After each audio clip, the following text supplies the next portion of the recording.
కొన్ని రిలేషన్షిప్స్ ఎట్లా ఉంటాయంటే అప్పుడే స్ప్రింగ్ అప్ అవుతాయి, అప్పుడే ఒక వృక్షం లాగా పెరిగిపోతాయి. Especially young people. ఎవడు కలుస్తాడు అంటాడు ఐ లవ్ యూ అంటాడు.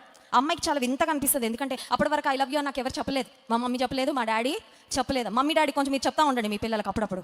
మీకు బోల్డ్ అంత ప్రేమ ఉంది, కానీ ఆ ప్రేమను చూపించడం అర్థం కాదు, కొట్టడం ఒకటే చేత అవుతుంది కొన్నిసార్లు మనకి. ఆ పిల్లలు అనుకుంటారు బయటికి వెళ్ళిన తర్వాత వాడు ఎవడో కనబడి ఐ లవ్ యూ అంటున్నాడు, అసలు అంత స్వీట్ వర్డ్ నాతో ఎవ్వరు చెప్పలేదు, మా అమ్మ కూడా చెప్పలేదు అంటే నిజంగా ఎంత ప్రేమో అనుకుంటుంది. ఆ మోసగాడి వలలో పడిపోద్ది.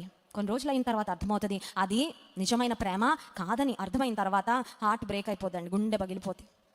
మానవ ప్రేమలకు ఒక స్టార్ట్ డేట్, ఒక ఎండ్ డేట్ ఉంటుంది. ఆఖరికి నీ తల్లి ప్రేమకు కూడా ఒక ఎండ్ డేట్ ఉంటుంది, నా తల్లి ప్రేమకు కూడా ఒక ఎండ్ డేట్ ఉంటుంది. ఏంటి ఎండ్ డేట్ తెలుసా? వారు చనిపోయినా మనం చనిపోయినా ప్రేమ అక్కడికి ఆగిపోద్దండి.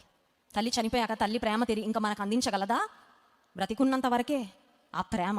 కానీ దేవుని ప్రేమ it has no end, it has no bounds, it has no boundaries. అది సాగుతూనే ఉంటుంది, పొందుకుంటానే ఉంటాము. క్రీస్తు ప్రేమ నుండి మనలను ఏదియు ఎడబాప నేరదు అనే